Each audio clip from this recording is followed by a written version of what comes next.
Okay, class, welcome back. I want to continue the ANOVA by working through the example in the book and just framing it in the way that we did in the setup. Okay, so there's three groups: control, knees, and eyes. The data is given here. The mean of each group is calculated along with the standard deviation and the sample size. This is a beautiful graph laying out the data.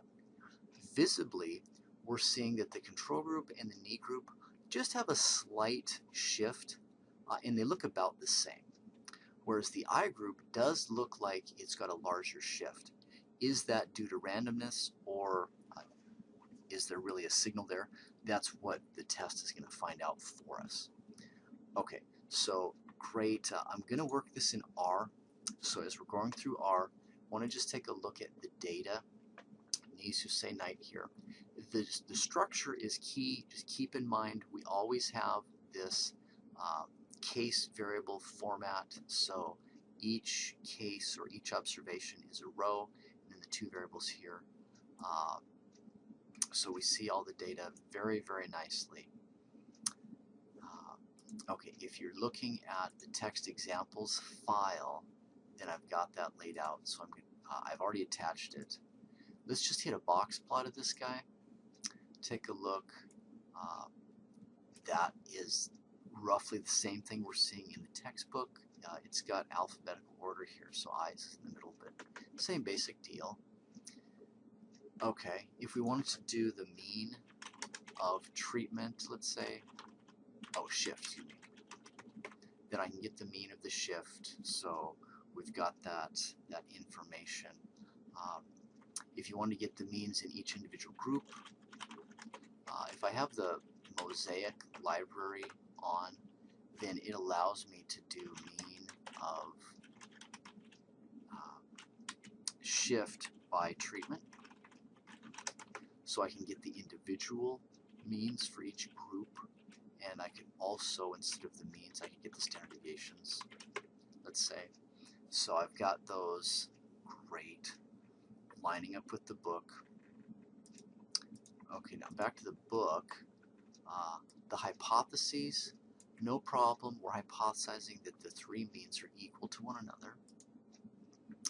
And this is a very, very fine graph. This is truly worth 1,000 words or more. This first picture is the grand mean with every single observation to that mean. This third picture is the mean of each group, and then the distance there, that represents the mean squared error. If you square each of these observations and add them up within each group, okay, that's part of the mean squared error. And then over here, we have the mean of each group, and then those means are some distance from the grand mean. And we want to weigh if these distances between the means are different than these in the error. Okay, so we looked at how to do that, and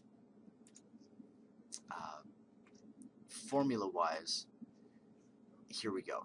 Mean squared error is a measure of standard deviation. This is laid out in the book, so I don't need to go into great detail. One thing that's slightly confusing, they don't lay this out. If you look at that, this SI squared is the standard deviation for a group. And so I'm just going to pop in and grab myself some space here. But SI, if you look at it, is the old standard deviation formula. So it's the sum I running from 1 through n. Okay, and this is called, I put S1, so let's just call that N1 of y. The book likes to use y instead of x minus y bar squared over n1 minus 1, and that's squared. That's the typical variance. Take the square root, you get standard deviation. So if you multiply both sides, n1 1 minus 1 over here and cancel it here. This is the sum of the squares for group 1 in this case. Now if I flip back to the book, this is going to go from group 1, 2, 3. So that's all that this summation sign is doing, is giving me groups 1, 2, and 3. Okay, so no biggie. N minus k, well, k is the number of groups, so that'd be n minus 3 in this case. 22 minus 3, because there's 22 in the observation. Here's the work filled out. Okay, now to find the mean squares for the groups, we're using, I'm just going to look at this, y bar I minus y bar all squared. So that y bar I, if I go up to this diagram, there's 3 of them. There's 1, 2, and 3. Those are the 3 y bar i's. Okay? You subtract it from the overall mean, and since I have a number of observations in each group, we're going to multiply that distance times the number of points in the group. And it's represented by all these little bars right here. So that's what's going on there. And we divide by k minus 1 because there's k groups. Okay, or in this case k is 3. We already found the grand mean on r. You don't need this formula. It works, but you can just take all the values individually, add them up, divide them by n. That'll do it too. And here's mean square groups plugged in. Then we take the quotient of those two, that's my F statistic, and boom, you get the value, 7.29. Okay, there's a table in the back of the book that you can look up this F critical value.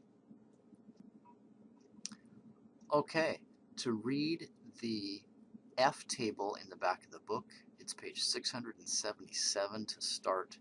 You get this diagram, and it's always a right-tailed reading. The F value is on the x-axis, and then the inside of the table here is going to read out that F value. Okay. There's multiple tables, so this is the table for a 5% F. Looks like we have, here's a 1% F. So you can see that we're very limited, much more so than the normal curve, let's say. So in our problem, we have degrees of freedom 2 and 19. So numerator is 2. So I'm going 2 down to 19. 3.52 is the F statistic I want. Now, I'll comment on how we get those degrees of freedom in a moment. Let's see, for now they're going to be 2 and 19. The book goes over this as well. We used the full table. So, bottom liner here, this is the ANOVA table. And we had these two values of our mean squares that we obtained, and we divided them to get this F statistic. Okay, great. We did not calculate a p-value. We can use R to get that. So, take a flip over into the lecture notes, and let's pop in here. Okay, this is page 101, and we've got this table I'd like to fill in. The degrees of freedom for the groups is number of groups minus 1. The degrees of freedom for the error is the, I'm going to put n minus g. It's the total sample size, n, okay, and minus g. If you think about it, we have an ni minus 1 for each group, and there's g groups. So if the little n's were the same value, and you were to take g times n minus 1, again, assuming those are all the same, it'd be gn minus g, and this part here would be n. So you can see n minus g makes sense here.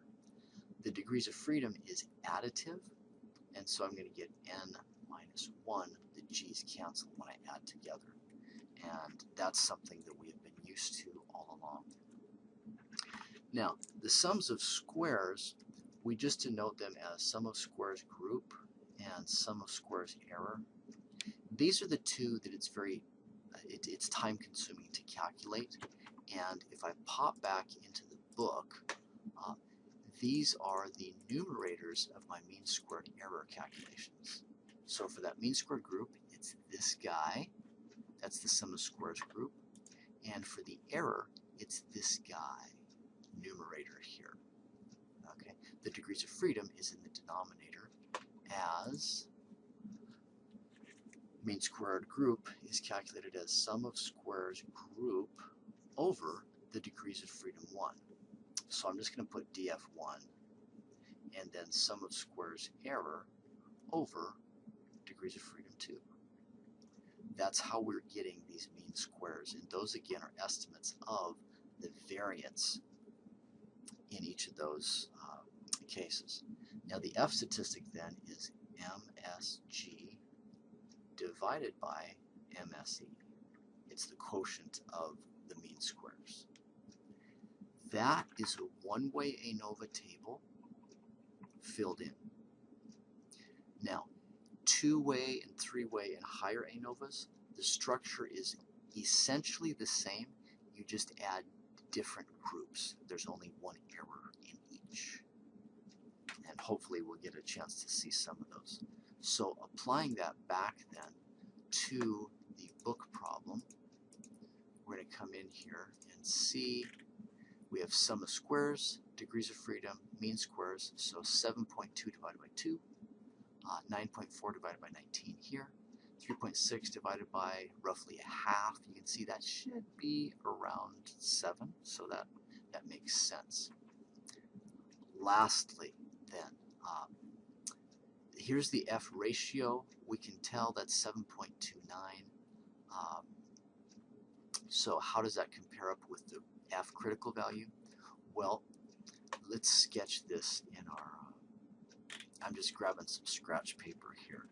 So in our curve, we had the F critical was 0.05, and the degrees of freedom were 2 and 19. And where did I get the 2 and the 19? Boom, right here. Groups minus 1, that was 3 minus 1 is 2, and n is 22 minus 3 is 19. So that's exactly where they came from. We read out a 219 from the table, which was 3.52. And so in reality, we came up with a 7 something. So our value is way, way, way over to the right. And that gave a p-value of 0.0004, it said. Okay, how do you do that on the computer? No problem. This is what we had before.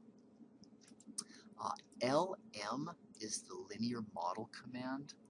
We'll use this for all the ANOVAs. It'll do one-way, two-way, etc., as well as all the regressions. I'll explain later. It stands for LM, linear model. So I like to give it a name. I'm just calling it LM1. If you want to look at the ANOVA table of that LM1, we can just look at LM1 first. It gives me the model. I'll explain that later. I think it's important, but the book doesn't cover it yet. ANOVA, boom, here's the ANOVA table. You can see it just says treatment and then residuals. So that treatment was the name of the variable that had had control, knees, and light. Degrees of freedom 2, sum of squares we've seen, mean squares, F stat, and then the p-value. Residuals, that's the error, 19, 9.4, half. Awesome. What else do we have here? If I run a summary of LM1, that gives me information about the model that we're not ready for yet. Now, we have rejected the null hypothesis. That tells us that there's a difference between these means somewhere. Now, surely we can see that it's probably between eyes and these other two. But in principle, is there a difference between control and knee? We don't know. This idea of multiple comparisons gets at that. So, to do it, we're going to use Tukey's highest significant difference method, which is one mentioned in our textbook. And I'm just going to give you the scripts. I don't think the book does this particular example. So what you have to do is run an ANOVA model, which is the AOV command. The syntax is the same as we've been doing. It just uses shift by treatment. So shift is our response variable, treatment is our explanatory variable. And I'm just calling this Tukey1. So run Tukey1, and then look at it. I get this output. Plot Tukey1. I get this output. Now, here's how we read this. Difference between knees and eyes. This is a 95% family-wise confidence interval. Family-wise means it controls that 5% error across all three cases simultaneously. So the difference between knees and eyes is all above 0. Therefore, there is a statistically significant difference. If you look at knees and eyes, if you ran a hypothesis test where the null was the two means are equal to 0, the p-value is 0.01, which means we reject that null. Knees to control is around 0, which would accept the null hypothesis of no difference. You have a huge p-value, and if you look at that confidence interval, you can see it goes negative to positive, negative to positive. And lastly, eyes to control confidence interval is -2 to negative, well, it gives us the number, 0.3. So all negative, meaning that the control is larger than the eyes, and their difference is entirely below 0, small p-value, the difference is statistically significant, which is just as we suspected from the graphs, but now we have essentially gathered strong evidence for it with our hypothesis test. And that covers it for ANOVA. We look forward to seeing you in class.